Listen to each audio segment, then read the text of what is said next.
Real Salt Lake wrapping up final preparations coming off the 2-week break between the first and second leg in the MLS Western Conference Final, and now they head into Geldwin Field and the 4-2 aggregate lead.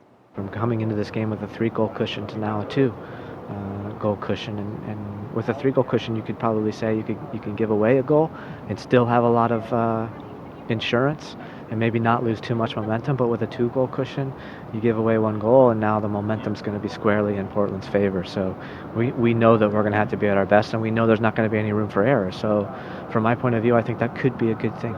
We handled the business at home first, and now again we have to go to a tough environment here and handle the business here. We did, like you said, the hard bit at home, beating a very good Portland Timbers team, and now it's going to be a little bit difficult here, but I think the boys are ready.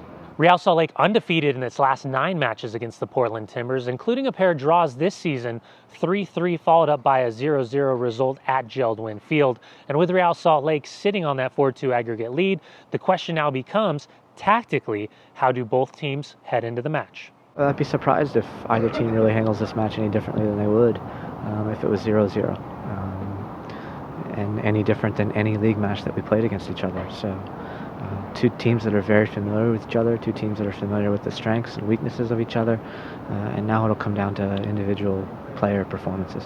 We just don't know how to do it. I think we tried one time in Toronto years ago, and we tried to sit back and start our line of confrontation at the circle, and it just didn't work for us. We ended up losing anyway, and we've said from that day on that we're never gonna do that, and we're always going to try and get our front foot forward and really try and take it to teams no matter if we're at home or away. And so that's what we'll try to do tomorrow. I think, everybody's going to be on edge for sure. You come into an atmosphere like this in a big game, those first 15, 20 minutes, are very tough, I think for both teams, just to kind of establish momentum, establish your tempo in the game, and really, decide, who's going to be the more aggressive team.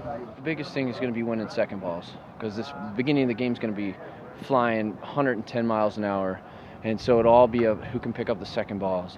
And I think whoever picks up the second balls more is going to get the possession from that. So we're going to be looking to win every second ball we can, and just carry on from there. Just to stay disciplined, to make sure that we're not sitting too far back, we're not going too far forward, maintaining our connection with the midfields and forwards, and making sure that we're as physical as we possibly can be. There's one thing for certain, and one of the players said it this week, that if they don't have the ball, they can't score. And so, we feel like if we can really dictate the tempo of the match, and if we can keep the ball for long stretches, especially in their half of the field, those are going to be positive things for us for sure. Watch RSL take on Portland on Sunday, November 24th at 7 o'clock on ESPN.